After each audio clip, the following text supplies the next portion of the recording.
Okay, we can start. Good afternoon, everybody.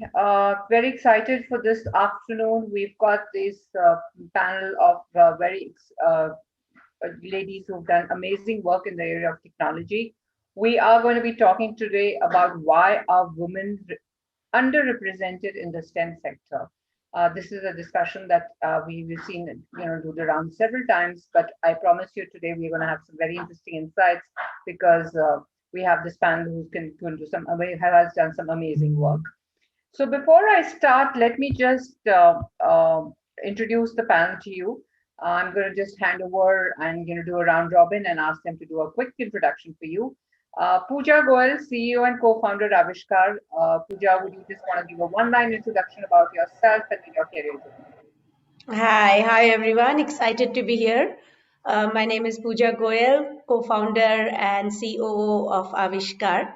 Avishkaar helps children learn next generation technologies like robotics, artificial intelligence, IoT.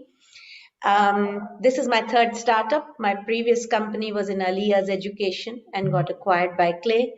I have worked in tech for almost all my career, did my engineering from IT Delhi and my business management from INSEAD. Excited for this conversation today. Thank you, Puja. Khushbu, if you could have you introduce yourself very quickly. Yeah, thanks. Thanks a lot for the fantastic opportunity. I am right now founder and CEO of Coulomb.ai. We are building battery intelligence software for electric vehicles and energy storage devices. Previous to this, I was working as a data scientist in General Motors and excited to be a part of the autonomous driving team in GM.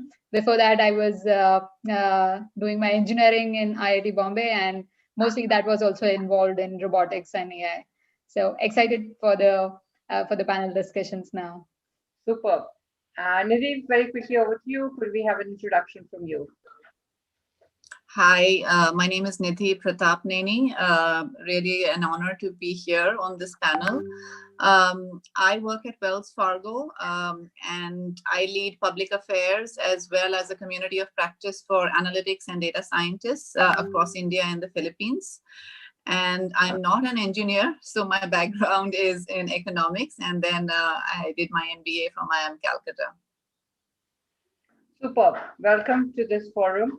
And my name is Amitabuja. I have been in the business of communication for almost 3 decades, and I've kind of forgotten what I did in school and college because I've just been doing communication. I did school and college because I have leadership. So excited to be your host this afternoon. And before I introduce the themes and lay the ground for the discussion, if we can just tell everybody who's logged on, if you're tweeting, if you're putting this discussion out on social media, do use the hashtag Women in Tech or Women in STEM, and that would be very, very great for us. So, we have Kupu on the line as well. Oh, she's here. I was just hoping, wondering, and I just put on the group that there's Kupu. Yeah. How could you quickly introduce yourself? Sure. So excited to be part of this panel. Thank you, Avishkaar. I'm Kupu, mostly known as Kupu Lakshmi.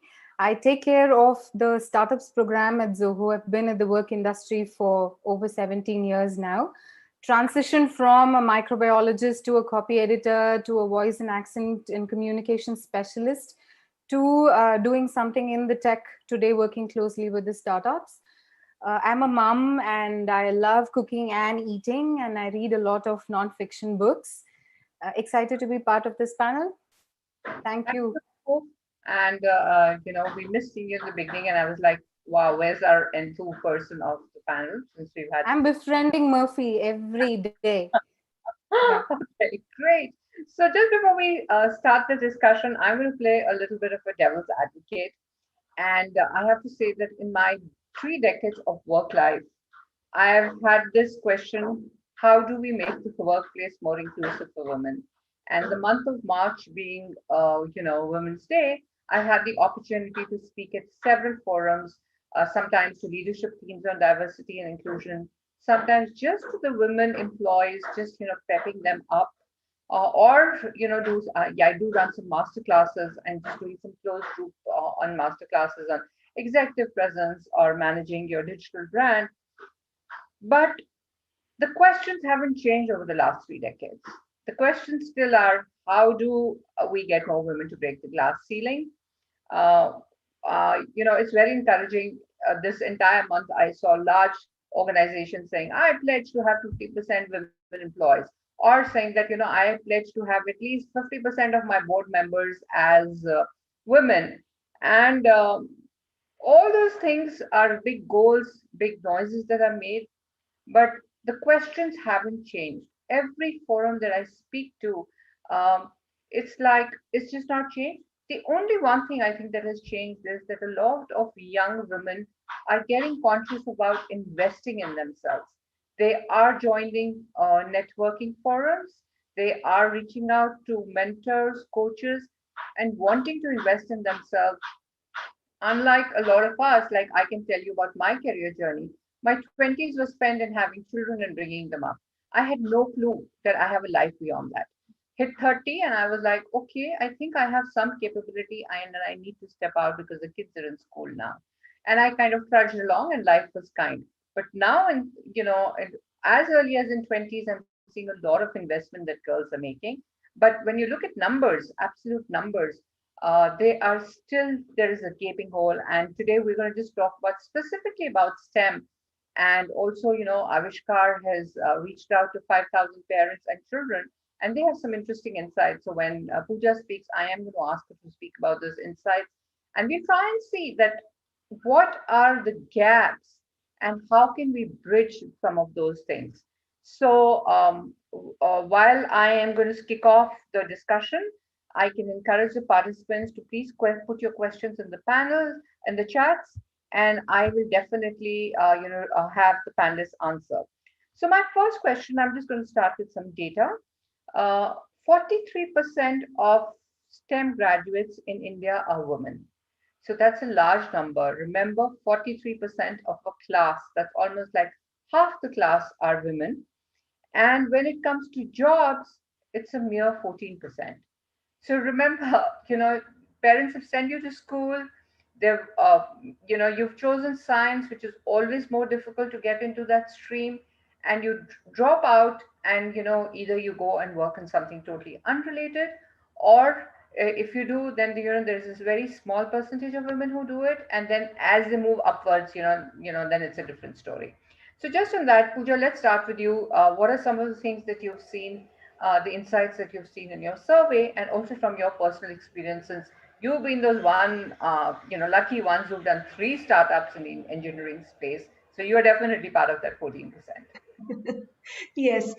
Though my last startup had nothing to do with tech, and it was this period of 10 years when I needed to be there for my children and I needed to take it slow. Yes, there is a phase, and we'll talk about it, but you're absolutely right, Amrit. It is actually mind boggling that when you open your Twitter feed and your LinkedIn and you just keep seeing discussions of diversity and inclusion all around you.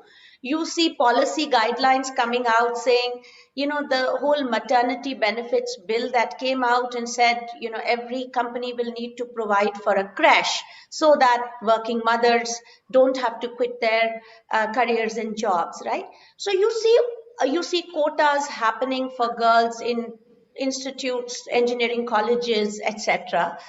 And so you see all of these interventions happening at a media communication level, at a policy level, but despite that, the numbers just keep declining decade over decade. And it is not an India-wide problem only. You just see that across the world, in Europe, in the US as well, right? So it is absolutely mind-boggling.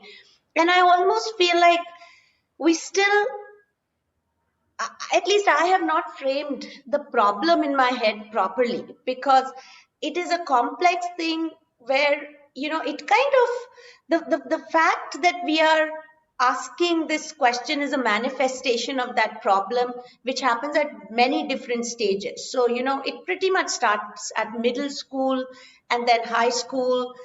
Then once you enter college, and then from college to entry level jobs, and then from jobs to mid-level jobs, and mid-level to senior level jobs. So, you know, say in high school, what I find is in my daughter's school, I'll give you an example. She's interested in computer science, but in her class, only 3 girls took computer science. And she was interested in taking higher level, but she was uncomfortable or intimidated by the fact that a lot of the other kids had already been to hackathons and to competitions, and she felt like she was way behind there. So I think the whole motherhood penalty is still somewhat understood, that, you know, that is a period of life when, yes, there are challenges that happen, but at other levels, the questions are still open. And the 2 things that I have been able to kind of get to, one is, it is important for children to find their tribe, girls to find their tribe. When you are in computer science or robotics or even STEM, you need to have that group of like-minded children, like-minded girls, where you can fail easily. And that is true even when you get into a high-tech career. That, you know, if you are the only girl in a room full of men all the time, it just gets hard at some point. So one is, we need to work at expanding the funnel. And second is, at each stage, we need to ensure that girls are able to find and build their tribe. And I guess the third thing would be more of a gender neutrality, where not every girl has to pursue STEM, but children who are really good at it and want to and have invested their time should have the opportunity to do that. So it's very heartening, Pooja, that you say that. And I think one insight that I'm seeing from your survey is that parents with female children, 32% of them feel that STEM is going to be critical for the education of their child, whereas in the case of male children, only 19% are saying that STEM might be critical. So maybe there is going to be a mind shift, and we're going to keep our fingers crossed that this continues. I'm going to, my next question is going to be Khushbu. And Khushbu, since you went to IIT, tell us what was the secret sauce for you to survive those years, and what led you into, pursuing a career in engineering, and then after that also being in, continuing to do what you do. So tell us a few things about your experience. I think it was encouragement from both my professors as well as from my parents to continue what I was doing in engineering.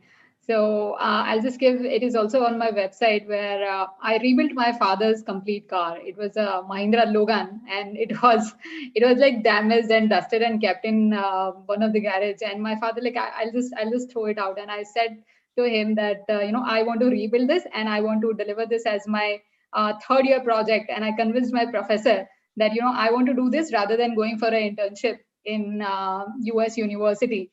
And then he was like, are you sure you want to do that? And I said, yeah, I want to do that. And he really helped us.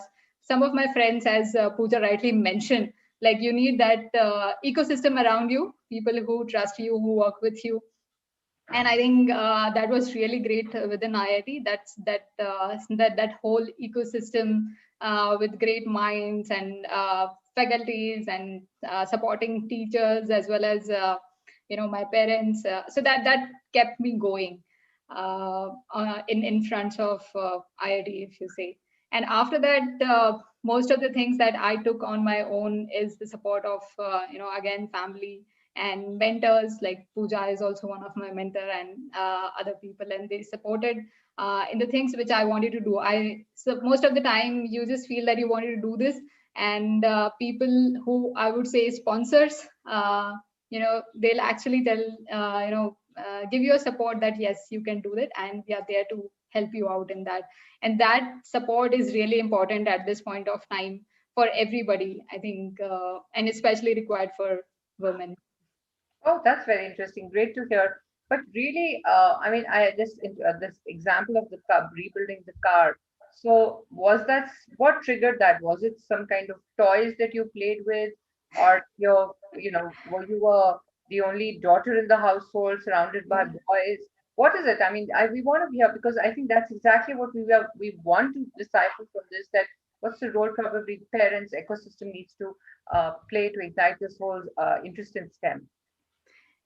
It is definitely my father's, I would say, upbringing.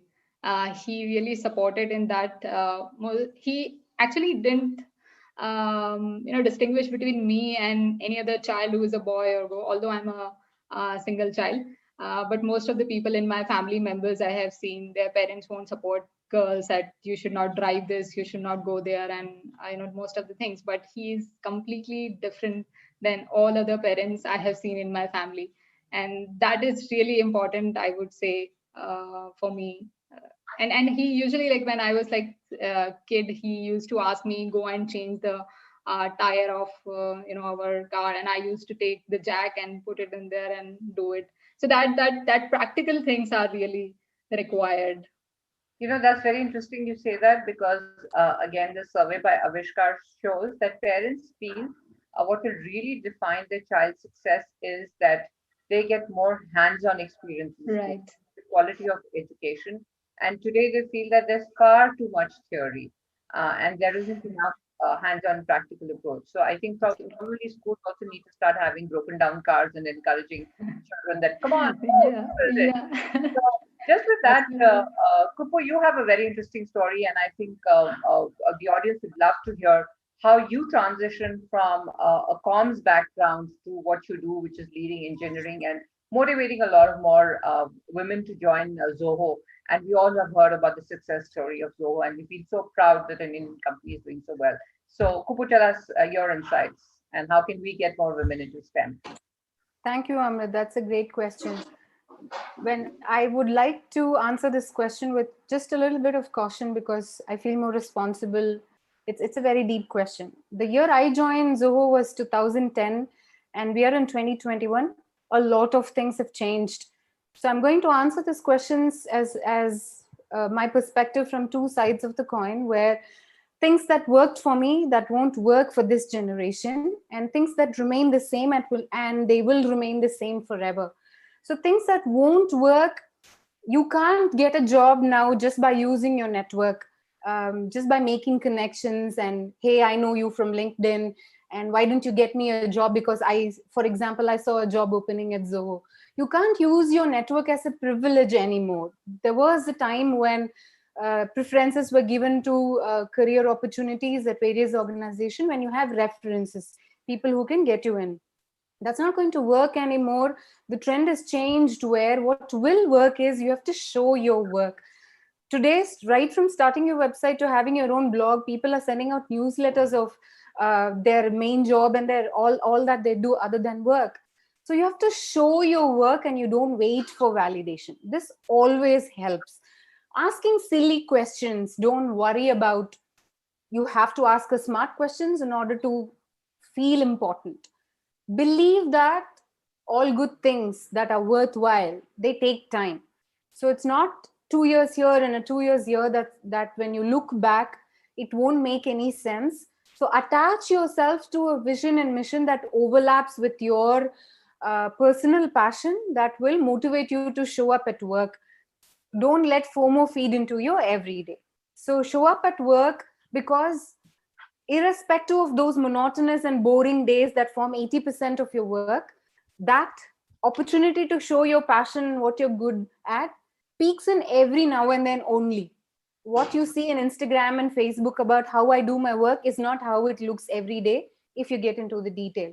So, in order to build a career that is satisfying, you don't look at job opportunities alone, because if you keep hopping from one place to another, on a long term, it's not going to satisfy you. When you start off, yes, your paycheck is important. A few other basic things are important, whether they give you free food or not, whether there's transport or not. But on a longer term, what gives you satisfaction and motivation is going to change. So you have to be more self-aware, work on your EQ. We women are born with the high EQ meter, and you have to hack into this emotional quotient or emotional intelligence that helps you build experience.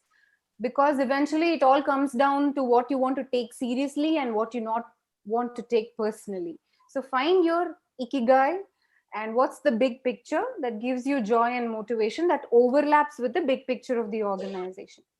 So I see that a lot of young generation ask a lot of questions, but they forget to seek answers.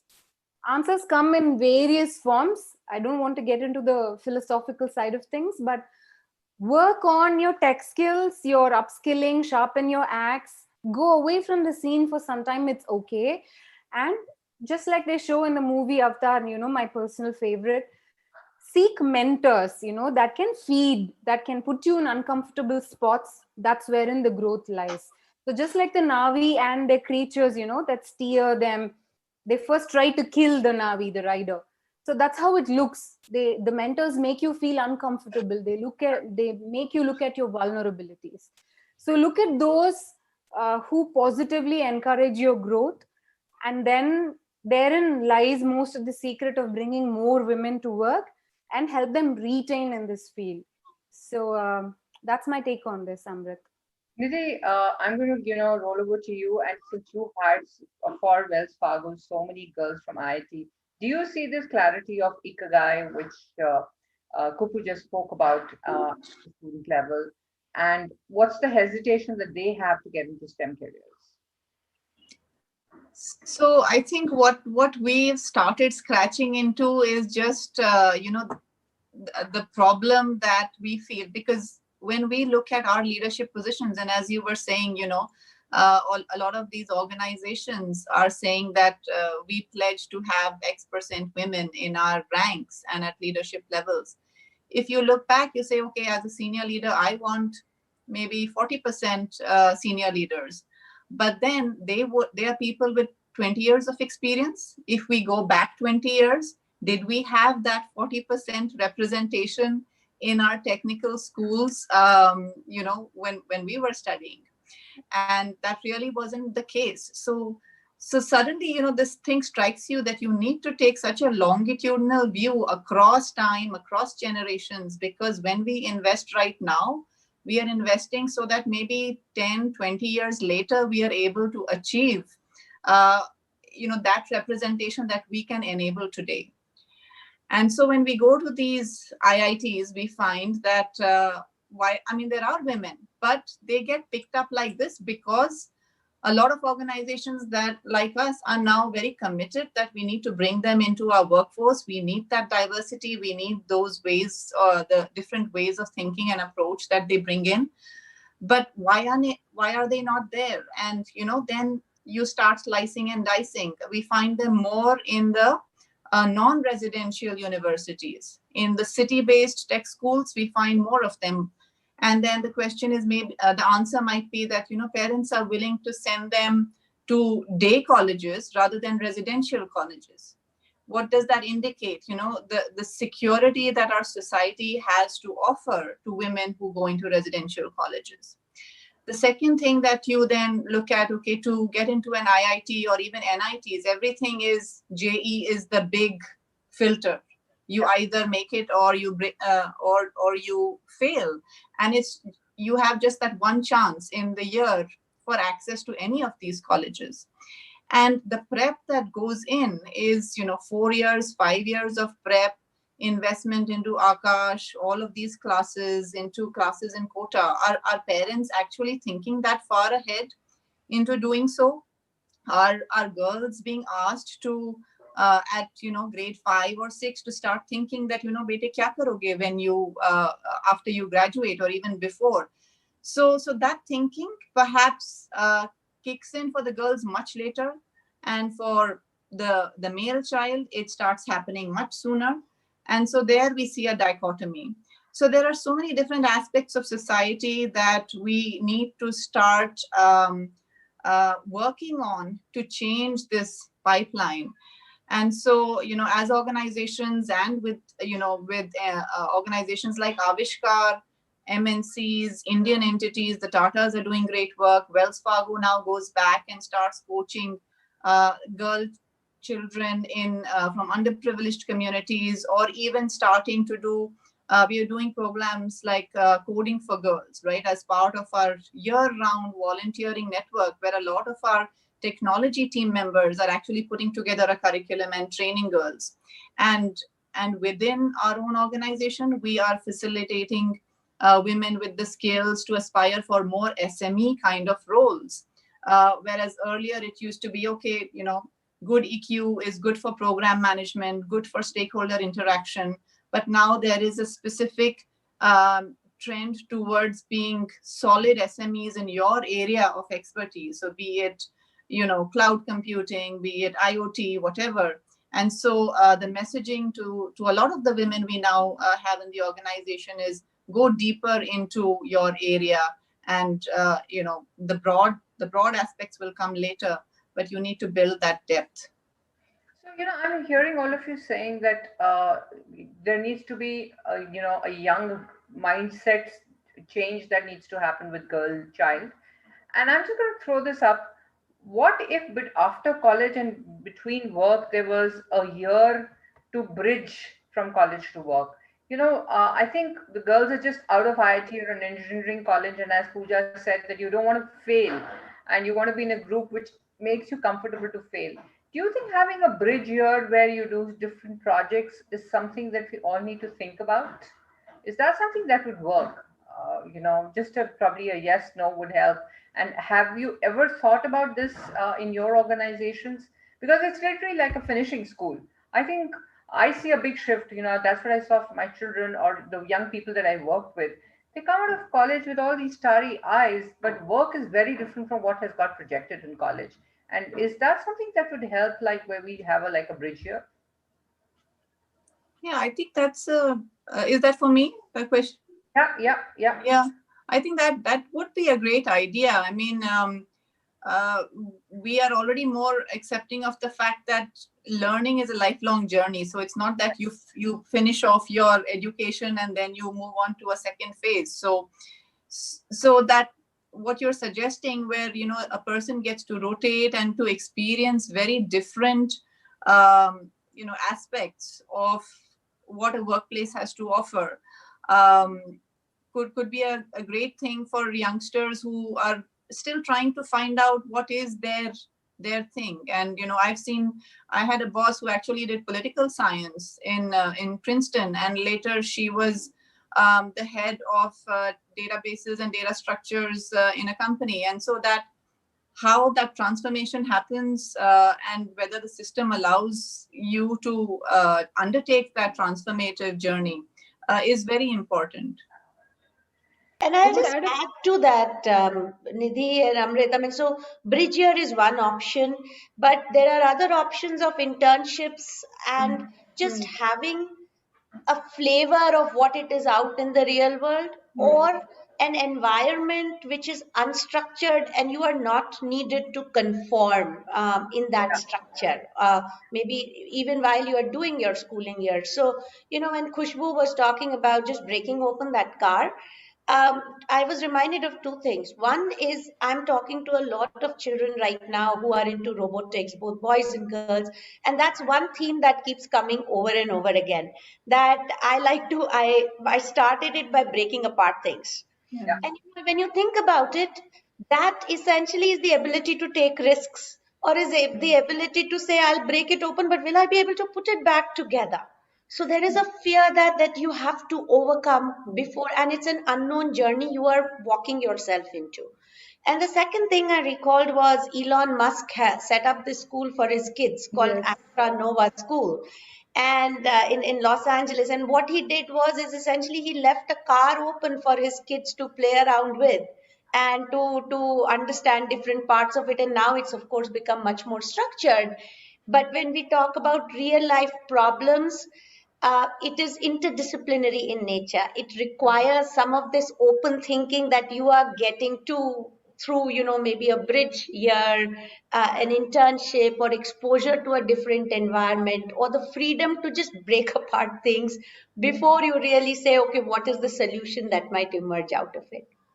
That's very helpful, Pooja. And yeah, I think structured learning and just some experiments is what we increasingly need to allow our people to do.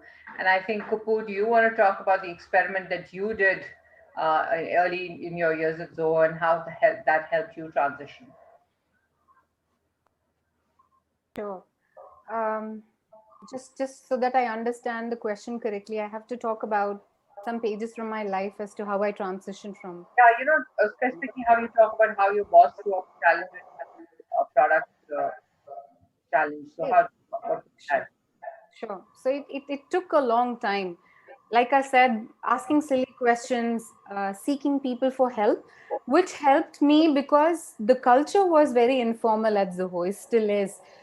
You don't have people sitting in cubicles where you have to wait for an appointment to meet someone. So practically we wear the carpet. You use your legs and carry yourself to that place. Just basic etiquettes, whether that person is available for a conversation, go prepared and ask questions based on intentions, why you are asking, how it will help you. And there's a lot of psychological inputs also that you get, because I'm also from a training background. You get to see interpersonal skills. Sometimes you understand what kind of questions will give you your desired results. So I think I learned a lot of practical interpersonal skills. Applying what I train my trainees, I have to apply it for myself. In order to get this output, what should I do? What should I prepare for the meeting for? So literally seeking help worked, asking silly questions worked. It took a long time. So having patience worked. But I joined the organization when it was at a steep growth curve. From 1,500 people to now we are reaching 10,000 across the globe. So the timing also mattered. When the CEO walked across my cubicle, we had not seen enough pictures of Sridhar Vembu at that time. So I stared back at him thinking, who is this person breathing down my neck, staring at my computer?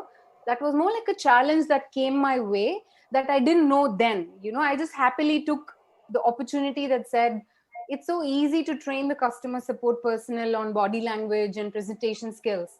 But when you do it yourself, what are the things that you overcome? When you become the albino mice, the lab rat, what are the inferences that you bring, and you share it with people in order to do better storytelling. And I think I had to tell myself that I can learn tech. You just have to find your own path. It wasn't easy, but it was quite possible.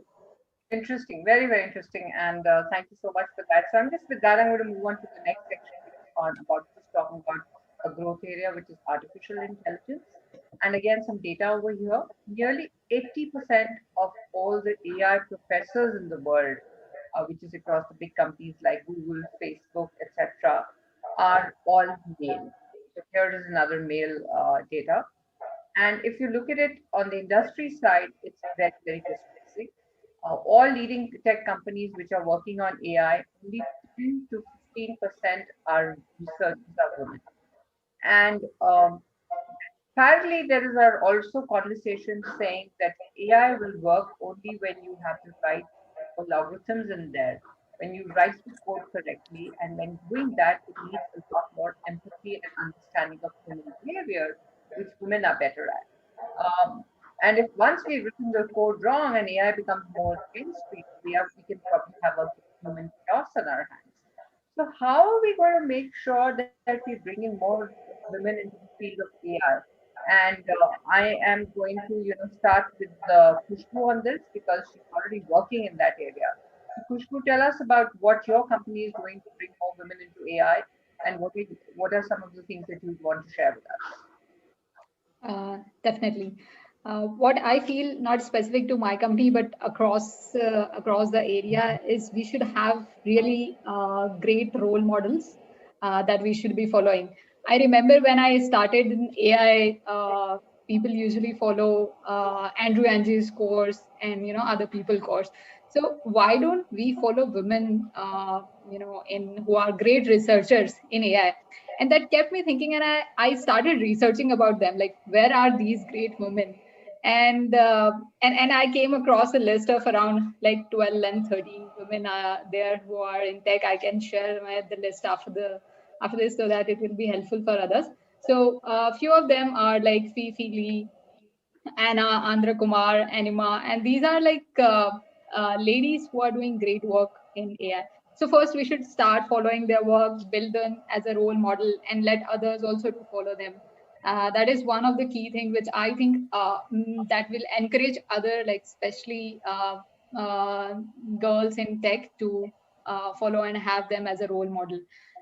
Secondly, in our organization, what we have realized is uh, the role of AI is to be, personalized and make the life better for everyone, not only just within the organization and what we are doing, but across the globe and across everything that we can impact. Uh, Also, I would say that our world is made up of biases, and even with the hardest effort, we will still be biased human beings. So it is very important that teams building the future of world in AI application embrace this internal diversity as a priority. It is important to have diverse people in creating models like the AI models and softwares, because once the software is created, then you are limited in terms of what it can do and how it can be used. So the more diverse minds we have from the start, it's better, and that's what we are now doing. And for a sample thing, the girls whom we have worked with, and the interns, 100% of them are sincere, while with the male interns, they are like 70 to 80% of them are sincere, but all of them, the girls, are really really great and very sincere. So it's important for us from a business plus this perspective as well. So, Pooja, again, I'm going to pick up some data from your survey. So, 74% of the girls are influenced by parents' choice in the career that they choose, whereas only 58% of the boys are influenced by parents. So, what is the role that parents can play, and anything from Avishkar which you are doing to influence parents so that we have more women come into the field of Yeah.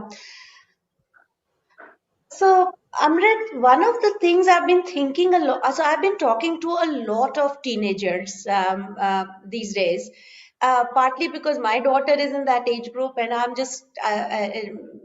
I'm fortunate to be having these conversations.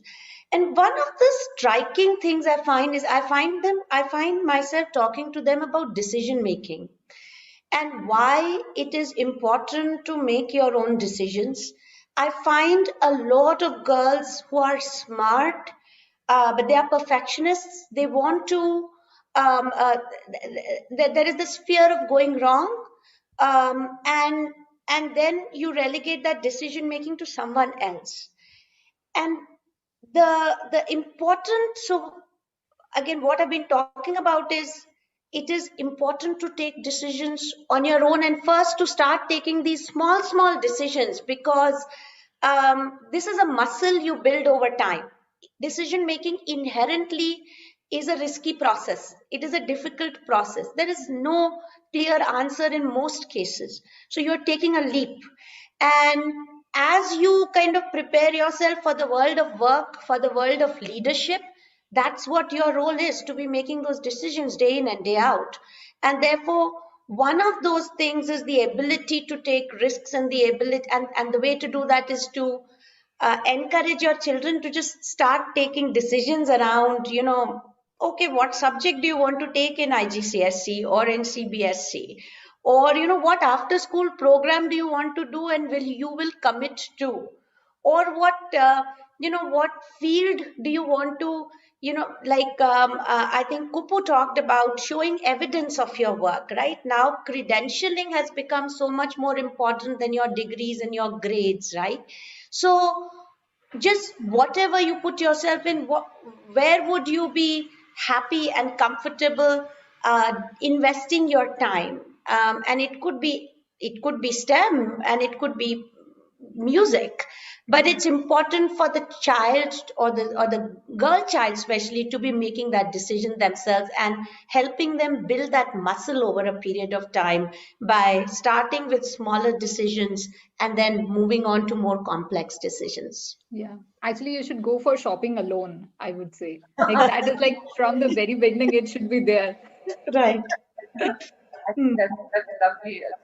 So, Nidhi, can I ask, when you were hiring from the IITs, do you see this muscle developed in girls of decision making, or do they come back? You made an offer and they come back and say, you know what, I need to consult my parents, and I'll come back to you. Do you give us some instances if there is anything like that that you've seen? No, I don't think so. Any such incidences happened in terms of the in terms of the defying the decision. So whatever I decided that I wanted to do, my parents said, "Yeah, go ahead and do it." I remember I was making some tricopter, and it and the tricopter is like every decision you have to take, like a small decision, which fan pin you have to take, which motor you have to take, which microcontroller you have to take.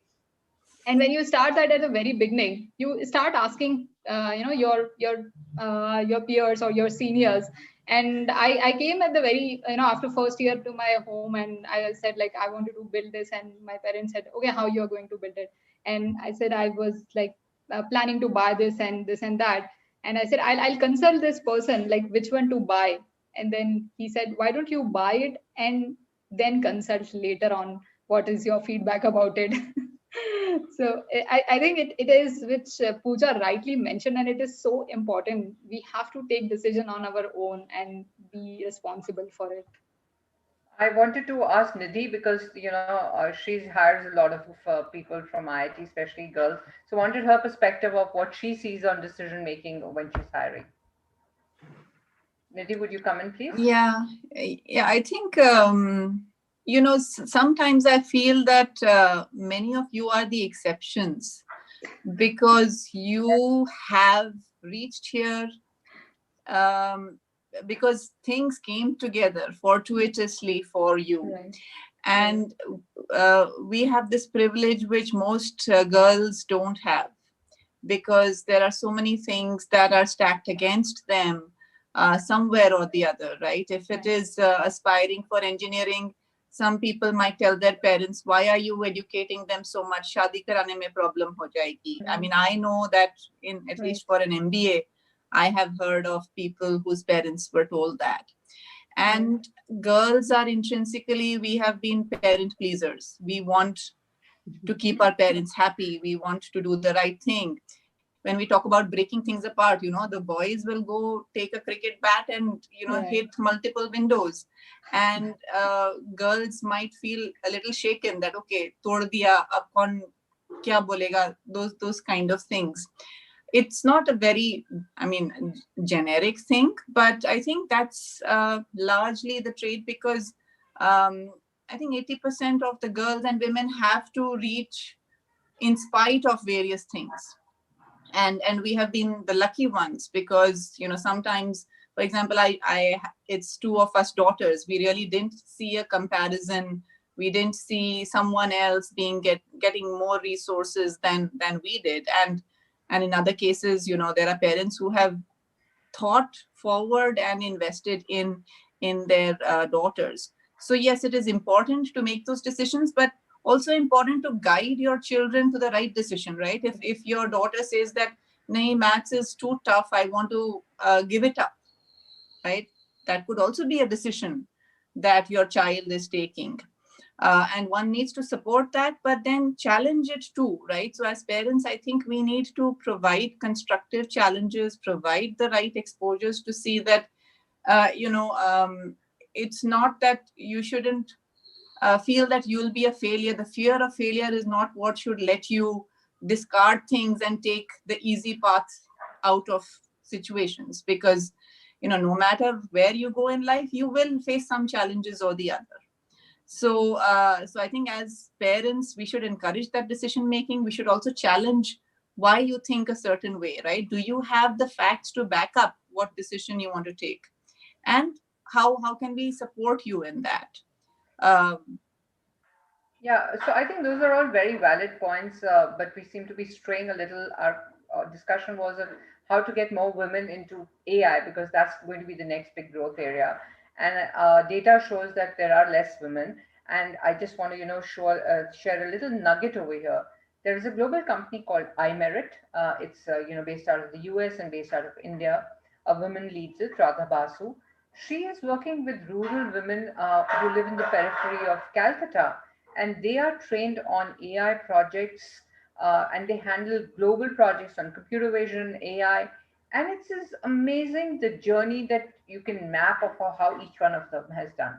So, look, they have no technology background, but they come in, they are trained, uh, they're assisted in decision making. And I think through COVID, what has happened, if you just look at their website, they've given them tips on how to work from home, and they keep building these evangelists who pull in more people from the community to join that. So um, I think if there's just one thought that you would want to, and we'll just keep it very brief, that specifically for AI, what is that one thing? I mean, decision making, allowing them to fail, all that is great. But specifically for AI, I want the audience to understand from your experience, how do you think that if there was one thing we had to do for retaining more women in AI, what would we do? Nidhi, I you think want it is to say not to feel inhibited or intimidated, right? Science and tech and AI, they are not terms that should intimidate you. These are jargons that industry has created, that companies also like to brandish to say that, well, we are an AI company, we are a .ai, we are a big data company. Mm-hmm. But when we start looking at the mind and the brain, you're just teaching them one more new thing and another new thing and another new thing. So, so that journey for a girl child to move, for women to get into tech, big data, analytics, AI, technology, anything, it is to get at the fundamentals and not create this big thing that, oh, because it is AI, it's going to be tough. Great. Pooja, tell us, what's your experience of inculcating more girls into AI? I think the single biggest thing is exposure to it early on. Now there are tools available. There is a Google tool available called, the name will come to me. It's a simple tool. You can begin to take images, you can begin to take sound and build data models around it.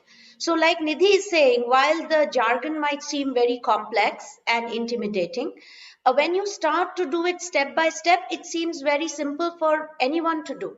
So, the important thing is to provide the tools and the environment early on for girls, actually for everyone, but in our case, because the social conditioning, because it's just such a complex problem at so many different levels, just to ensure that that exposure is there from very early on, so that we can expand the funnel, and so that girls who are really interested and have the potential in this area are able to pursue it well into their careers.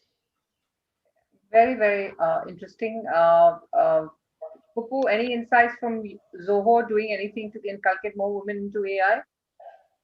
I think in general, we are looking at having leaders who drive this AI story forward to not just be good in IQ, but also in EQ. Because without having those leaders, your machine learning algorithms are going to have data sets that are skewed.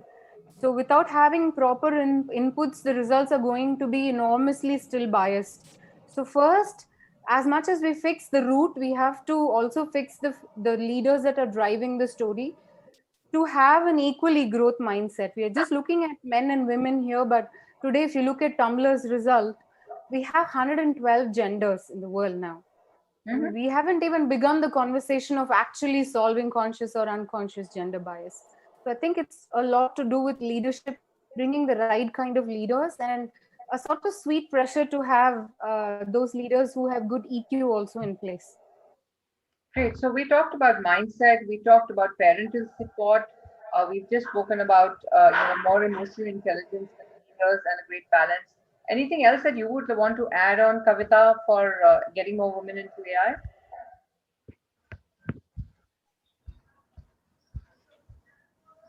Kavita, are you there? Are you on mute? Was it for Kushbu, Puja? Kavita, we don't have. Sorry, yes, sorry, for Kushbu. Okay. Sorry. Okay, no problem. No problem. I, first thing is to start doing it. That's the only key thing I would say. Uh, we start using all the machine learning algorithms start from a coding in Python. So first to start with basics, which Nidhi mentioned, and is going deeper into the knowledge, which is really very important. What I have figured out in my job that there is a tendency, inherent tendency, which I felt is missing in most of us, is not to go deeper into most of the things that we work on, specifically what's, let's say, machine learning algorithms. So you write machine learning algorithms and then you go for implementing it. But what's background is the calculus, is the mathematics, it is the statistics that beyond it. So we have to be like working in most of those areas, and that is, I think, is more important if we want to bring more researchers into AI. Great, thank you. And having discussed all this, I'm going to presume that there is going to be this world where we are going to drive more women into STEM. Specifically for AI, we would have built an ecosystem where they get hands-on practice while they're in school. We have evangelists who nudge them to take that. But what happens when they come to the workplace? A key global workforce insight shows that about 81% of Indian women in STEM face gender bias. And this is no different from any other kind of function. But I think in STEM, it's a little higher. And they feel that performance evaluations, do not kind of nudge them and lead them to take top leadership positions. They all go to men. So anything that you would want to kind of share, that how can women overcome this gender bias, especially in this STEM sector? And Pooja, we're going to start with you. Sorry, just yeah, Amrit. So, you know, I I think the way I dealt with it in the early part of the career was to put blinders on and say, look, if you work hard enough, it'll come to you. And I have to be honest, I've been fortunate to have both male and female bosses who've been extremely supportive. I'll give an example of being at Adobe in India. And I was in that phase where I had two little kids, and I moved back from the US to India, and I was sleeping for less than 3 hours a night for like 6 months at a stretch. And my boss Naresh, he tried to do everything in his power to make sure that I would continue and I could stay there. So I mean, like Nidhi said, we've been in this privileged way. So I understand it. I hear it from a lot of friends, but plus I don't have personal instances of bias there. So then we're going to shift to Nidhi. And Nidhi, you're going to tell us, what does a company as large as Wells Fargo do to overcome this gender bias?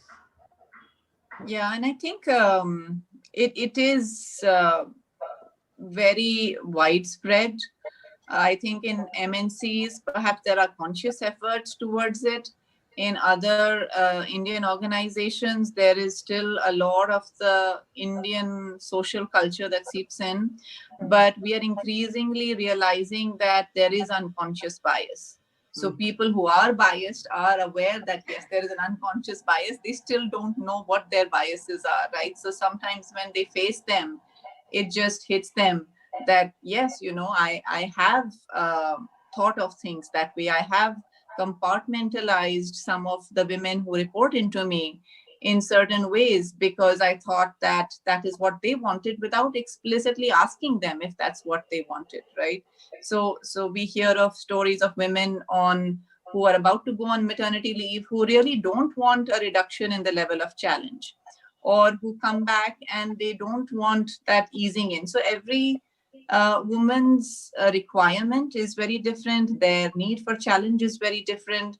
And so, for men who are the bulk of the senior management and the managers today, they need to be trained to start thinking differently. So there are these trainings that are happening. Right.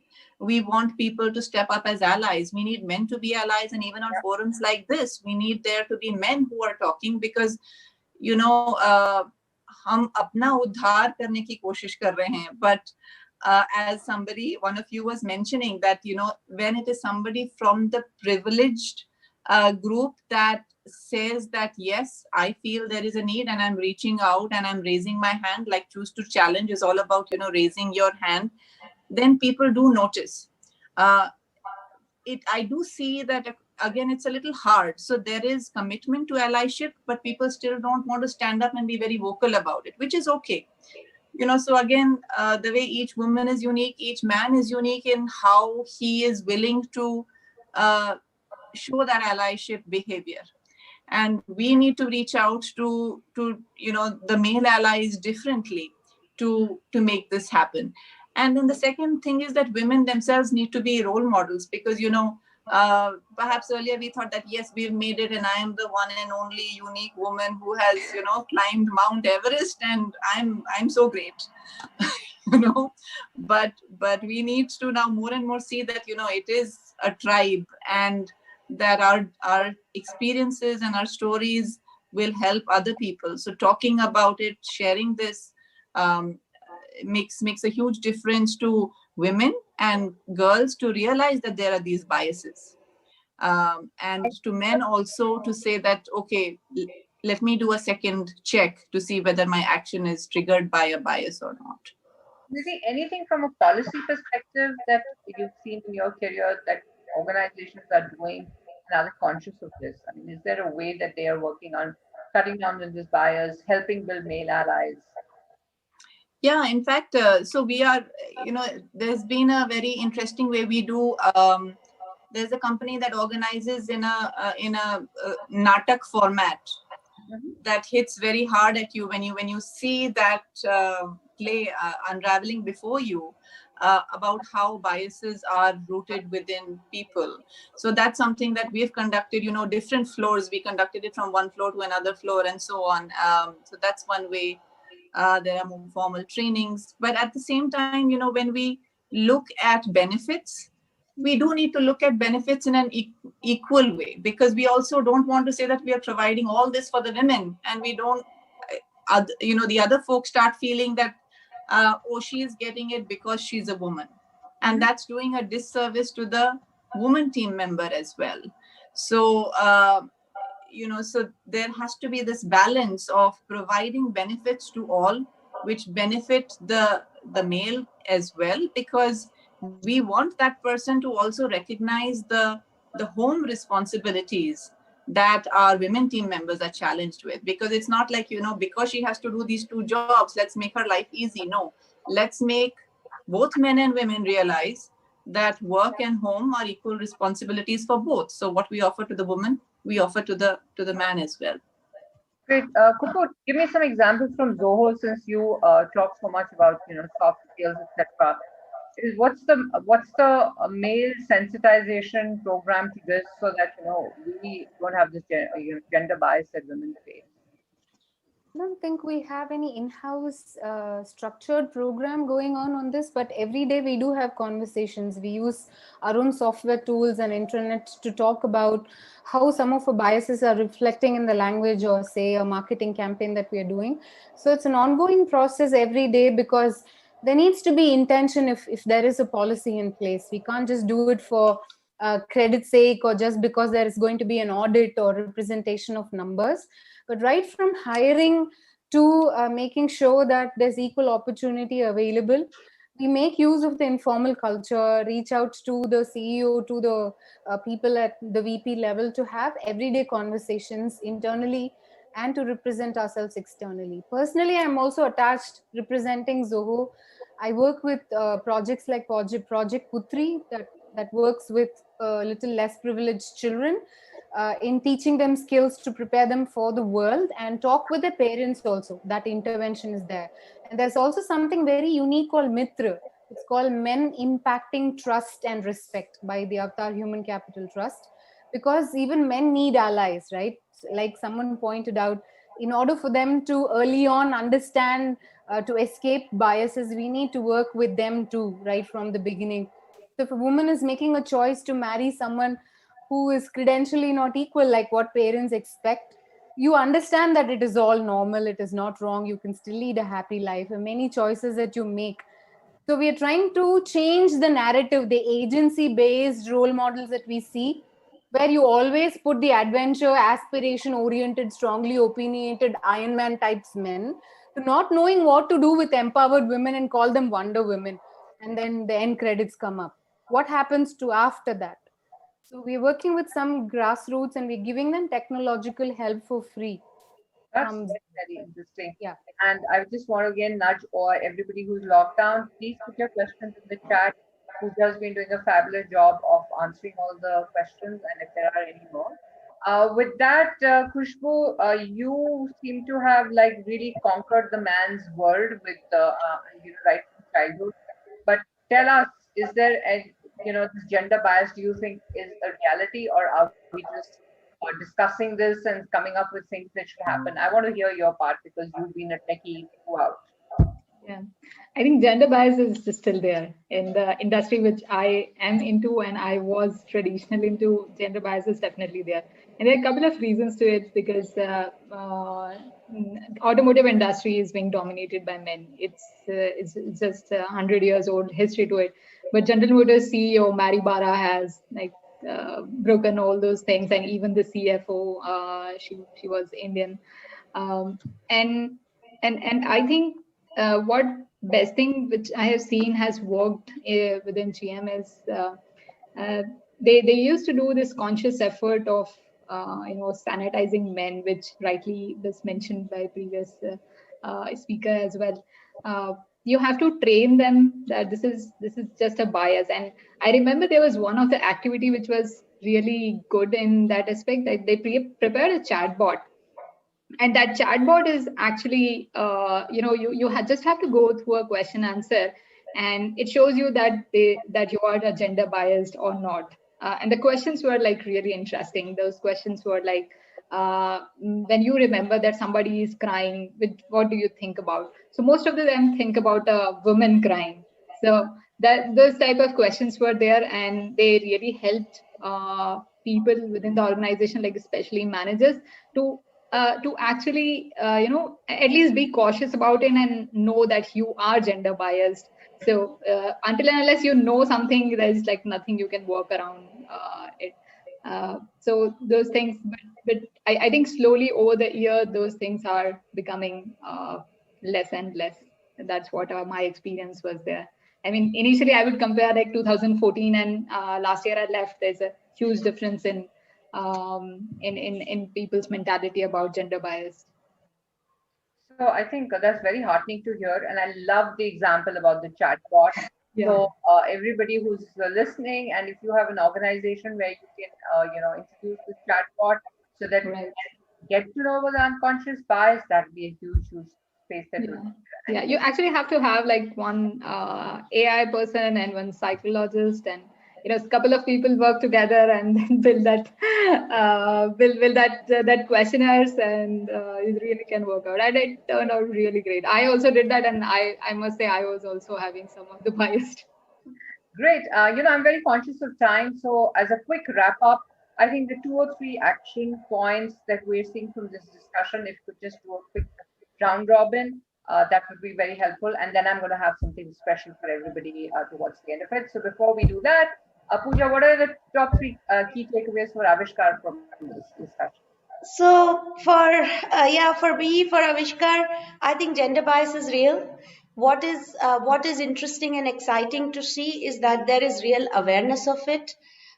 Yesterday Kushbu had brought about this mention this study and this book called Invisible Women, where a lot of data that is collected in the world is collected from the world of men.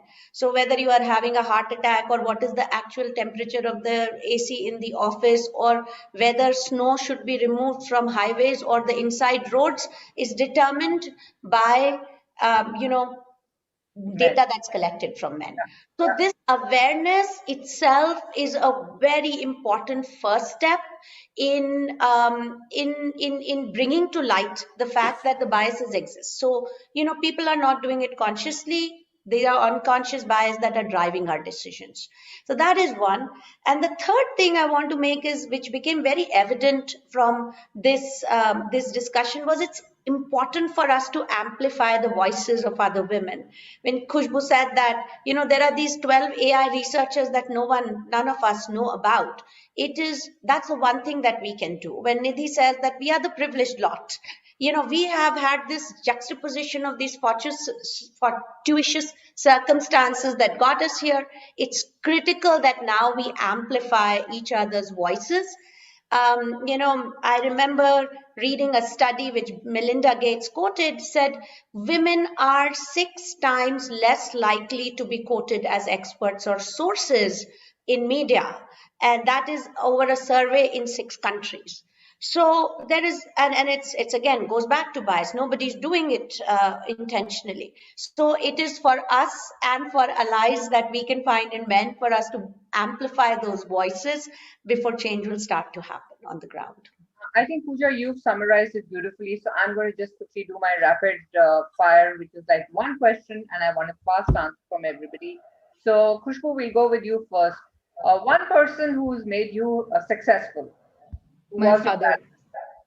Sorry, My father. your father. Thank you. Nidhi, what about you? So true. At home, it was my husband who refused to listen to me saying, I want to stay home to be with my kids for a few years. He said, no way, you'll go mad and you'll drive us mad.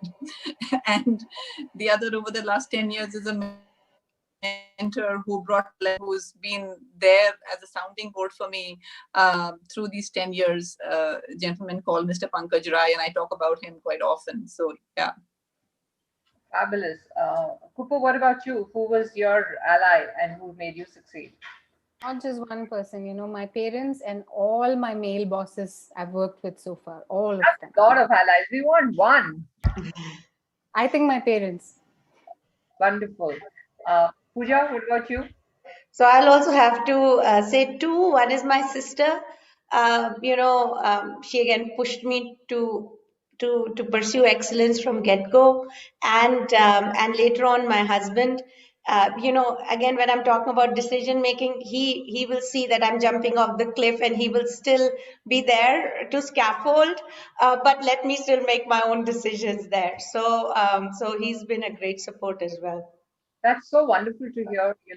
Sisterhood is great. So I would encourage a lot of women join women networks. There are so many which are coming around in India now. Those really help you be in your comfort zone and tackle some of these issues. I run some of them. So if anybody wants to, reach out, please do. And if there are any questions from the audience, we'll take that. Otherwise, we're going to wrap up. We've overrun a little bit. Any more questions? I don't see anything in the chat. But thank you, ladies. This has been wonderful. I have learned so much from each one of you, and I'm in awe of each one of you of how you've tackled a career around technology. And I do hope that a lot more young women are going to get motivated and they are going to join STEM and do some fabulous things around India. And of course, Pooja is working around helping young girls and young children really adopt technology. So one of the things that I think what takeaway for me was that learning and play has to get integrated. And learning and play has to get integrated to remove that bias around that maths or science is not for me, fine girl. So it's not Barbie dolls. It's got to be probably the robotics like or the broken cars like Kushbu fixed. We need to find those toys for young girls. And I'm sure the toy makers are working on that. And with that, thank you very much. Thank you, Avishkar, for providing us a platform and wish everybody well. Thank you. Bye bye. Thank you, Thank Amrit. you. Thank you. Thank you, Thank you. It was everyone. great. Thanks. Bye.